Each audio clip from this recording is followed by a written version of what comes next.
Film स्टार्टरू Eden नामक जड़े व्यक्ति देखा जाए जहाँकि से खटर आराम से शोता है आतिक बेले बाहर आवाज आसे लोक मानकर से खटर उठी जा कबाटे लगी गोटे छोट कणारे से आखि पूरे देखे जहाँकि बाहर किसी भी देखा जाएनि एवं से बेले से डिसाइड करे कि टीवी देखा टीवी ऑन कला बेले जना पड़े कि टीवी रे किसी सिग्नल आसुना आ इमरजेंसी सिग्नल बोली एमती किसी लिखा जाए जहाँकि से टी डरीज एवं से भाव हठात चिल्ला आवाज ता सहित टीवी सिग्नल कौन में पड़ा से बालकनी बहुत सारा आवाज आसो लोक मानकर जैक सी जा बालकनी देखला लोक मैंने सब दौड़ा झाँपड़ा करुवे माने एटी सेठी सब दौड़ी पड़े जाऊे एवं बहुत डरी जाइए से कौन है बोली आश्चर्य हो बहुत छानिया होपर देख गोटे हेलिकप्टर जहाँकि से बहुत खराब कंडीशन रे जाई बिल्डिंग साइड बिल्डिंग रे टक्कर खाई जलीज और से गोटे देख गोटे छोट झीटे से लोकों मझे ठिया से किसी बुझीपार कौन पर लोक दौड़ से छोट पिला को भी कह दौड़ापी कहीं से भी जान न से जान न से छोट पिलाटी जम्बी थी आ से जम्बी समस्त को कामुड़ी खाई जाऊँ से जानीज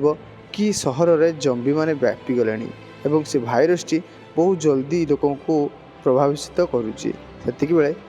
रूम को पड़ोसी आसो एवं इडेन भाविबो कि पड़ोसी भी जम्बी से बेले पड़ोसी कह ना मु जम्बी नुह मत जम्बी आक्रमण करते मो रूम रू बाहरी आसी तुम पाखक आम दी भाई ही रहा आ बचा से इडेन कह हो ठीक अच्छे तापर से पड़ोसी कह बाथरूम कौटी इडेन ताको बाथरूम जगह देखद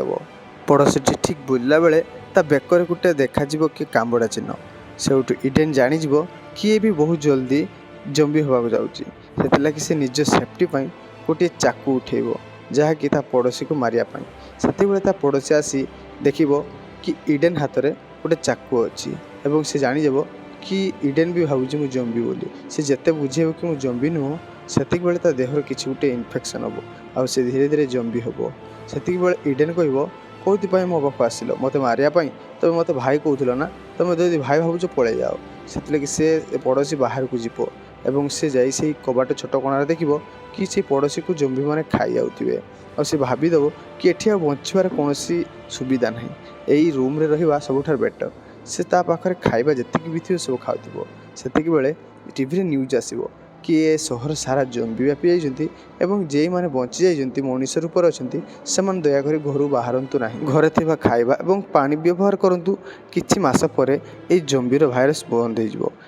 से फैमिली को फोन लगे जहाँकि फैमिली वाला पाखक फोन जाऊन से बेले तार गोटे मेसेज देख जहाँकि मेसेज लिखाई डैडी मेसेज करेंगे कि आमे तुम पाख बहुत जल्दी जाऊँ तुम्हें सेमती घर पाखे थाओ सहर सारा जम्बी होती आमे तुम पाखक बहुत जल्दी जाई तुमको उद्धार करदेबू इडेन तांका बापा मार मेसेज देखी से बालकनी बस देखुव सहर को जहाँकि सहर सारा धुआं एवं निआं बाहर सहर पूरा भांगी रुझी छिनमिन हो से निजक डिसाइड कर कि मुझे रूम सारे रही से तार सब खाता एवं कागज रे तार सब निज स्मृति लिखुव से बेले से देख कि तार फैमिली फोटो एवं से फोटो को देखिकी से डे 1 बोली लिख माने या कि बापा माँ दूर केते दिन से बंचिक रही पारुछि से से डिसाइड कर कि रूम टाक टिके मॉडिफाई करी एवं तापाई गोटे सुरक्षित जगह करने बेले आउ थे कॉल कर केवल लगिज बोली बापा माँ को किंतु कॉल लगनी से लैपटॉप उठे तार गोटे वीडियो रेकर्ड कर जहाँकि जीवन में केमिति से जम्बी पाखर बंचला सब किसी रेकर्ड करथुव से कॉल पुणी थे लगे जड़े तो सांग पाखक जहाँकि कॉल भी लगनी से डिसाइड करदेव कि ना आउ एठी बंची हे ना एवं से बेले जा किचेन देख कि पानी आसुना माने प्रथम तो सबकि बंद थिला तापरे पानी आसिया धीरे धीरे बंद है आखिर खावाई कि ना आ पीवाई भी कि ना जहाँकि सी मद बोतल को नहीं पाखे बस मद पीब और जहाँ भी खाइबा थी टिके टिके खाऊ पुणी थे से लैपटॉप को धरिकी तार सबू कहानी कहूब से बेले गोटे आवाज आसो जहाँकि से डरी जा तार गोटे बाड़ी धरीदेव और से बेले गोटे झील जम्बीटे एंट्री मार घर को जहाँकि से छात उपरू गोटे कणा थी बाथरूम कणारे आसी जाइए बेले इडेन लुचिकी जा पछआड़ मारिकी खत्म करदेव एवं से देख कि सब छात पर बाथरूम उपर गोटे कणा है जहाँकि से गोटे पटा द्वारा ताको बंद करदेव एवं से डिसाइड कर कि ना आउ हेनी ଏବେ 45 ଦିନ ହେଇସାରିଲାଣି। ଧୀରେ ଧୀରେ 45 ଦିନ ହେଇଯାଇଥିବ ଏବଂ ଇଡେନ୍ର ଦାଢ଼ି ଚୁଟି ଏବଂ ଦେହ ଅସନା ହେଇସାରିଛି। ସେତିକିବେଳେ ଗୋଟେ ମେସେଜ୍ ଆସିବ ଯାହାକି ସେ ଦୌଡ଼ି ଯାଇ ମୋବାଇଲଟାକୁ ଦେଖିବ, ଯାହାକି ସେ ମେସେଜରେ ତା ବାପା ଏବଂ ମା ଭଏସ୍ ମେସେଜ୍ କରିଥିବେ, ଯାହାକି ସେ ଭଏସ୍ ମେସେଜରେ ଏଇଆ କହୁଥିବେ କି ଆମେ ତୁମ ପାଖକୁ ବହୁତ ଜଲ୍ଦି ଆସୁଛୁ ଏବଂ ତୁମ ପାଖରୁ ଆମେ କିଛି ମାତ୍ର ଦୂରରେ ଅଛୁ। ସେତିକିବେଳେ ତା'ର ଭଏସ୍ ଅଫ୍ ହୋଇଯିବ। ସେତେବେଳେ ସେ ଶୁଣିକି ଖୁସି ହେଇଯିବ କି ଯାହା ମୋ ଫ୍ୟାମିଲି ଲୋକ ମୋତେ ବଞ୍ଚାଇବା ପାଇଁ ଆସୁଛନ୍ତି। ସେ ଖୁସି ହେଇ ବହୁତ କାନ୍ଦିବ, ଏତେ ଯେ କାନ୍ଦିବ ନିଜକୁ କଣ୍ଟ୍ରୋଲ୍ କରିପାରିବନି। ସେତିକିବେଳେ ଗୋଟିଏ ପୁଣି ଆବାଜ ଆସିବ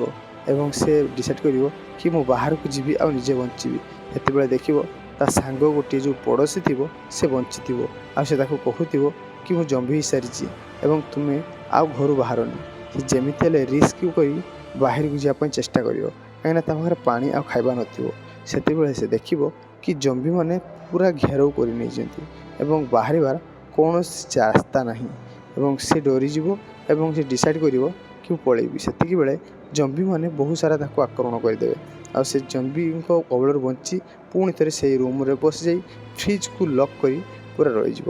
ସେ ବହୁତ ଡରି ଯାଇଥିବ, କାହିଁକିନା ସେ ଏକୁଟିଆ ମଣିଷ ଥିବ ଏବଂ ସେ ପୁଣି ଥରେ ସେ ଘରେ ବସିବ ଆଉ ସେ ଡିସାଇଡ଼୍ କରିବ ନାଇଁ ବହୁତ ହେଇଗଲା, ଏବେ ତା ନିଜ ଜୀବନକୁ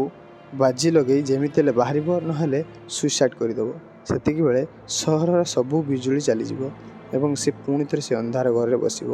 ଏବଂ ସକାଳ ପାଇଁ ଅପେକ୍ଷା କରିବ। ସେ ଯେତେବେଳେ ସକାଳୁ ଉଠିବ ଦେଖିବ ତା ଦେହ ହାତ ପୁରା ବଥା ହେଉଛି ଏବଂ ସେ ଡରି ଯାଇଥିବ କି ଜମ୍ବିମାନେ ତାଙ୍କ ରକ୍ତ ଲାଗିଲେ ବୋଧେ ଏମିତି ହେଉଛି। ସେତିକିବେଳେ ସେ ଡିସାଇଡ଼୍ କରିବ କି ମୁଁ ମୋ ଲାଇଫ୍କୁ କେମିତି ରଖିଲି ଏତେ ଦିନ 45 ଦିନ ଗୋଟେ ଭିଡ଼ିଓ ରେକର୍ଡ଼ କରିବ ଏବଂ ସେ ଭାବିବ ମୁଁ ନିଜେ ମରିଯିବି, ଏ ଦୁନିଆରେ ବଞ୍ଚିବା ପାଇଁ ଆଉ ଚାହୁଁନି, କାହିଁକିନା ଏ ଜମ୍ବି କୁଳରୁ କେବେ ଯେ ମୁଁ ବଞ୍ଚିବି ତା ଠିକ୍ ଠିକଣା ନାହିଁ ଆଉ ଏମିତି ବଞ୍ଚିକି ଲାଭ କିଛି ନାହିଁ, ତା ଅପେକ୍ଷା ମରିଯିବା ଭଲ। କାହିଁକିନା ଗଭର୍ଣ୍ଣମେଣ୍ଟର ଯେତିକି ବି ପୋଲିସ ଏବଂ ସରକାର ସମସ୍ତେ ଜମ୍ବି ହେଇସାରିଲେଣି। ସେତିକିବେଳେ ସେ ତା ବେକରେ ଦୌଡ଼ି ଦେଇ ଫାଶୀ ଦେବା ପାଇଁ ଯାଉଥିବ। ସେତେବେଳେ ଗୋଟେ ପାଖ ପଡ଼ୋଶୀ ସାମ୍ନାରେ ଥିବା ବିଲ୍ଡିଂର ଗୋଟେ ପଡ଼ୋଶୀ ଝିଅକୁ ଦେଖିବ, ଯାହାକି ସେ ଦେଖିବ କି ଇଏ ଜମ୍ବି ହେଇନାହିଁ, ଇଏ ଭଲ ଅଛି। ସେତିକି ତା ମନରେ ଟିକେ ଆକର୍ଷିତ ହେଇଯିବ ଏବଂ ସେ ଖୁସିରେ ତା ଗୋଡ଼ ଖସିଯିବ, ଯାହାକି ସେ ଫାଶୀରେ ଲଟିକି ଯିବ ଏବଂ ଫାଶୀଟି ଛିଡ଼ିଯିବ। ସେ ନିଜକୁ ବଞ୍ଚେଇ ଯାଇକି ସେ ଝିଅକୁ ଦେଖିବ, କିନ୍ତୁ ସେ ଝିଅଟା ବି ଆକୁ ଦେଖିବ ଏବଂ ଇଡେନ୍ ଦେଖିକି ସେ ଝିଅକୁ ବହୁତ ଖୁସି ହେଇଯିବ କି ଯାହା ହଉ ଗୋଟେ ଜୀବନ ସାଥୀ ନହେଲା ନାହିଁ ସାଙ୍ଗ ଗୋଟେ ମିଳିଗଲା ଏବଂ ସେ ଝିଅ ବି ଆକୁ ଦେଖିବ। ଦେଖି ସେ ଭାବିବ ଇଏ ଜମ୍ବି, ସେଥିଲାଗି ସେ ପରଦା ଦେଇଦେବ। ସେଥିଲାଗି ଇଡେନ୍ ତାର ଦିନ ସକାଳୁ ଆସିକି ପୁଣି ଥରେ ସେ ଝରକା ପାଖରେ ଠିଆ ହେଇଯିବ, ଯାହାକି ସେ ଝିଅଟା ପୁଣି ଲୁଚିକି ଦେଖିବ। ସେତିକିବେଳେ ଇଡେନ୍ ହାଏ ଲେଟର୍ ଲେଖିକି ତାଙ୍କୁ ଦେଖେଇବେ, ଯାହାକି ସେ ଝିଅଟା ଜାଣିଯିବ ଇଏ ଗୋଟେ ଭଲ ମଣିଷ ଏବଂ ସିଏ ବି ହାଏ କରିବ ଏବଂ ଇଡେନ୍ ଆଉ ଗୋଟେ କାଗଜରେ ଲେଖିକି ତା ନାଁ ଦେଖେଇବ, ମୋ ନାଁ ହେଉଛି ଇଡେନ୍। ତ ସେ ଝିଅଟା ଦେଖିବ ମୋ ନାଁ ହେଉଛି ଇଭା। ତ ସେ କହିବ କି ତୁମେ ଖାଇବା ଖାଇଛ, ମୋ ପାଖରେ ଖାଇବା ଅଛି? ଇଡେନ୍ ବହୁତ ଦୁଃଖରେ କହିବ ନାହିଁ ମୋ ପାଖରେ ଖାଇବା ଏବଂ ସେ କହିବ ମୋ ପାଖରେ ବହୁତ ସାରା ପାଣି ଅଛି କିନ୍ତୁ ଖାଇବା ନାହିଁ, ଯାହାକି ସିଏ ଜମ୍ବିର ଆବାଜ ଶୁଣିକି କବାଟ ଦେଇଦେବ ଆଉ ପୁଣି ଥରେ ଇଡେନ୍ ଲେଖିକି ପଠାଇବ କି ଆମେ କ'ଣ କାଲି ଏମିତି କଥା ହେଇପାରିବା ଆଉ ଥରେ? ତାପରେ ସେ ଝିଅଟି ଉତ୍ତର ଦେବ ଓକେ, ତ କଥା ହେଇପାରିବା। ସେତେବେଳେ ସେ କବାଟ ଝରକା ସବୁ ଦେଇ ଘର ଭିତରେ ଲୁଚି ବସିଯିବ ଝିଅଟି। ପୁଅଟି ଡିସାଇଡ଼୍ କରିବ କି ମୁଁ କିଛି ଖାଇବି, କିଛି ଖାଇବା ନ ପାଇ ସେ ଟୁଥପେଷ୍ଟ ଖାଇବ ଏବଂ ସେତିକିବେଳେ ବର୍ଷା ହେବ ଏବଂ ଇଡେନ୍ ତାକୁ ପାଣି ଗୁଡ଼ାକ ସବୁ କଲେକ୍ଟ କରିବ ଏବଂ ନିଜକୁ ଗାଧେଇବ, ଯାହାକି ସେ ବହୁତ ଦିନ ହେଲା ଗାଧେଇ ନଥିବ। ଦାଢ଼ିରେ ତା ଦେହରେ ସବୁ ସାରା କୁଣ୍ଡିଆ ହେଇଯାଇଥିବ, ଯାହାକି ସକାଳୁ ସକାଳୁ ସେ ଫ୍ରେଶ୍ ହେଇକି ସେ ଝିଅଟାକୁ ଲୁକ୍ ଦେଖେ ଏବଂ ସେ ଝିଅଟା ବି ପସନ୍ଦ ତାକୁ କରିନେବ ଏବଂ ସେ ଡିସାଇଡ଼୍ କରିବ ମୁଁ ତାଙ୍କ ପାଖକୁ ପାଣି ପଠାଇବି ଆଉ ସେ ପାଖକୁ ଖାଇବା ପଠାଇବେ, କାହିଁକିନା ଇଡେନ୍ ପାଖରେ ବହୁତ ପାଣି ଥିଲା ଏବଂ ଏଭା ପାଖରେ ବହୁତ ଖାଇବା ଥିଲା। ଇଡେନ୍ ଯେତେବେଳେ ପାଣି ତାକୁ ପଠାଇବ ସେତେବେଳେ ଆବାଜ କରିବ, କାହିଁକିନା ବୋତଲଟି ଝରକାରେ ପିଟି ଆବାଜ ହେବ। ସେତେବେଳେ ଗୋଟେ ସେ ଆବାଜକୁ ଜମ୍ବି ଶୁଣିଦେଇ ଏଭା ପାଖକୁ ଦୌଡ଼ି ଯାଉଥିବ। ସେତେବେଳେ ଇଡେନ୍ ଦେଖିବ କି ତା ପାଖକୁ ଗୋଟେ ଜମ୍ବି ଯାଉଛି, ସେଥିଲାଗି ସେ ନିଜକୁ ସାକ୍ରିଫାଇସ୍ କରିବା ପାଇଁ ବୋତଲ ଫିଙ୍ଗିଦେବ ଏବଂ ଜମ୍ବିଟି ତାକୁ ଛାଡ଼ିକି ଏଭାକୁ ଛାଡ଼ିକି ଏବେ ଇଡେନ୍ ପାଖକୁ ଦୌଡ଼ିକି ଆସିବ, ଯାହାକି ଇଡେନ୍ ମୂଳରୁ ପ୍ରସ୍ତୁତ ଥିବ କେମିତି ସେ ଭୂତକୁ ମାରିବ। ସେତେବେଳେ ସେ ଗୋଟେ ବାଡ଼ି ଆଣି ତା ମୁଣ୍ଡକୁ ପିଟି ଦେବ ଏବଂ ସେ ଭୂତଟି ଜମ୍ବିଟି ମରିଯିବ, ଯାହାକି ସେ ପୁଣି ଥରେ ସେଭ୍ ହେଇଯିବ ଏବଂ ଡିସାଇଡ଼୍ କରିବ ଯେମିତି ହେଲେ ସେ ଯିବ ସେଇ ଏଭା ପାଖକୁ। ସେତେବେଳେ ସେ ପୁଣି ରେକର୍ଡ଼ କରିବ ଏବଂ ସେ କହିବ କି ମୋ ଲାଇଫ୍ରେ ଜଣେ ଝିଅ ଆସିଛି ଏବଂ ଏତିକି କହିଲା ଭିତରେ ବହୁତ ସାରା ସାଉଣ୍ଡ ଶୁଭିବ। ସେ ବାହାରେ ଯାଇକି ଦେଖିବ କେହି ନାହାନ୍ତି ଏବଂ ସେ ଡିସାଇଡ଼୍ କରିବ କି ମୁଁ ବାହାରକୁ ଯିବି। ଏତିକିବେଳେ ତା ସାଙ୍ଗର ତା ପଡ଼ୋଶୀର ତା ଲାସ୍ ପଡ଼ିଥିବ ଏବଂ ତା ଲାସ୍‌ରେ ତା ଚାବି ପାଇ ସେ ଖୁସି ହେଇଯିବ ଏବଂ ସେ ଡିସାଇଡ଼୍ କରିବ ସେ ଚାବିକୁ ନେଇକି ତା ପଡ଼ୋଶୀର ଘରକୁ ଯିବ ଏବଂ ସେଠୁ ଖାଇବା ଆଣିକି ଖାଇବ। ତ ଫ୍ରେଣ୍ଡସ୍, ଏତିକି ଥିଲା ଆଜିର ଏକ୍ସପ୍ଲେନ୍ ପାର୍ଟ 2। ଆର ଫୁଲ୍ ଭିଡ଼ିଓ ବହୁତ ଜଲ୍ଦି ଆସୁଛି। ଯଦି ଆପଣମାନେ ଦେଖିବା ପାଇଁ ଚାହୁଁଛନ୍ତି କମେଣ୍ଟ ମାଧ୍ୟମରେ ନିଶ୍ଚୟ ଜଣାନ୍ତୁ ପାର୍ଟ 2। ମୁଁ ବହୁତ ଜଲ୍ଦି ପାର୍ଟ 2 ନେଇ ଆସିବି। ରହିଲି, ଧନ୍ୟବାଦ।